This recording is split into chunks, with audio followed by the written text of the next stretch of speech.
orang Nasrani menolak kurban Ismail. Artinya menolak itu tidak mengakui. Padahal jelas yang dikorbankan adalah Ismail. Dengan ayat-ayat yang sudah saya sampaikan itu baik dengan Quran maupun dengan Alkitab jelas Ismail yang dikorbankan. Tapi pertanyaannya mengapa mereka kok menolak, tidak mau mengakui? Oleh karena itu ibu bapak mempelajari kristologi itu seperti catur begitu. Wong iki nyerang apa aku ya apa diserang. Kalau saya disekak tak tutupi apa rajanya geser. Atau kemudian saya lalu nyekak bagaimana? Jadi saya mengistilahkan kristologi itu seperti catur. Jadi tidak boleh melangkah terus meneng tok. Kita sudah harus memperkirakan lawan nanti nyerang apa. Saya nyerang apa nih, tak susul serangan apa. Saya beri judul. Haleluya, salam jumpa kembali dengan saya di hari yang diberkati ini. Kembali seperti biasanya saya selalu menanggapi video-video yang menyerang kekristenan, seolah-olah Alkitab kita lah yang berbohong, Alkitab kita lah yang salah. Sebelum kita lanjutkan, sobat-sobat yang terkasih, jangan lupa like, subscribe, dan share, dan berikanlah komentar-komentar yang membangun, yang saling meneguhkan satu dengan yang lain. Nah, saya ingin tanggapi sebuah video tadi. Seorang bapak ini seolah-olah menuduh bahwa Alkitab kita lah yang salah, karena dalam pengertiannya bahwa Ismail itu yang dikorbankan, bukan Ishak. Nah, saudara yang kekasih, kita melihat di sini bahwa Ismail anak daripada Abraham dengan Hagar, dan Ishak adalah anak daripada Sarah. Nah, Ismail adalah anak dari budak, sementara Ishak anak yang sah dari istri yang sah yang bernama Sarah. Nah, sobat-sobat yang terkasih, ketika Ishak ini lahir, maka Tuhan menguji kepercayaan Abraham. Dan memang jelas Alkitab berkata bahwa Ishaklah yang diminta untuk dijadikan korban bakaran.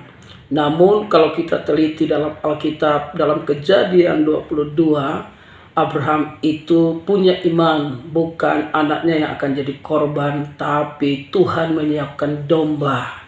Dan di sini kita melihat di dalam Kejadian 22 ayat yang ke-7, lalu berkatalah Ishak kepada Abraham, ayahnya.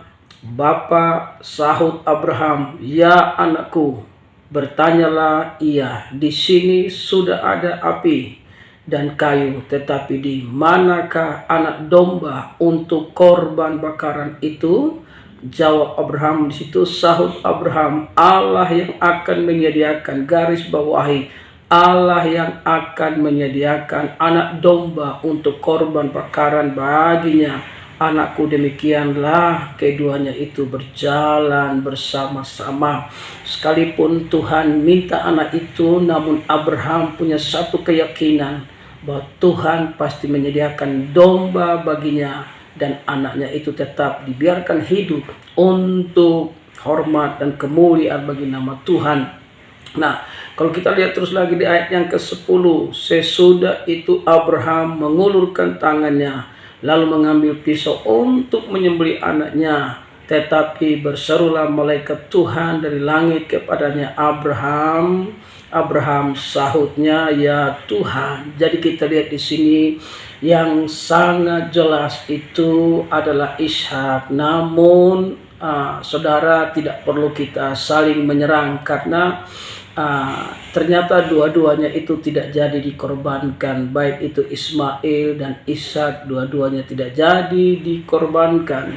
Namun Tuhan menyiapkan korban di ayat yang ke-13. Lalu Abraham menoleh dan melihat seekor domba jantan di belakangnya, yang tanduknya tersangkut dalam belukar. Abraham mengambil domba itu lalu mengorbankannya sebagai korban bakaran pengganti anaknya. Jadi yang jelas Alkitab tidak salah dan Alkitab itu tidak berbohong ya, walaupun ada orang-orang yang menuduh bahwa Alkitab itu yang salah, sebenarnya Ismail atau bukan Ishak, sementara Ishak itu anak yang sah daripada Abraham dan Sarah. Dan disitulah kita melihat bahwa Tuhan menguji iman daripada Abraham.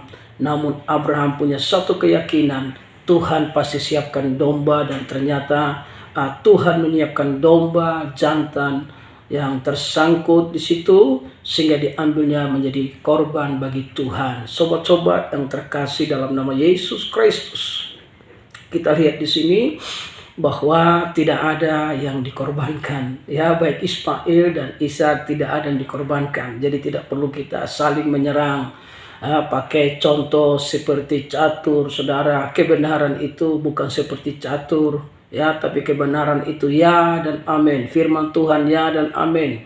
Dan firman Tuhannya orang Kristen itu tidak seperti catur, main skak, mati skak, mundur skak, pindah. Tidak ada seperti itu. Karena kebenaran yang ada dalam Alkitab itu pasti ya dan amin. Sebab itu firman Tuhan itu sangat ajaib bagi orang-orang yang sungguh taruh harapan kepada Tuhan. Haleluya, salam kemenangan iman.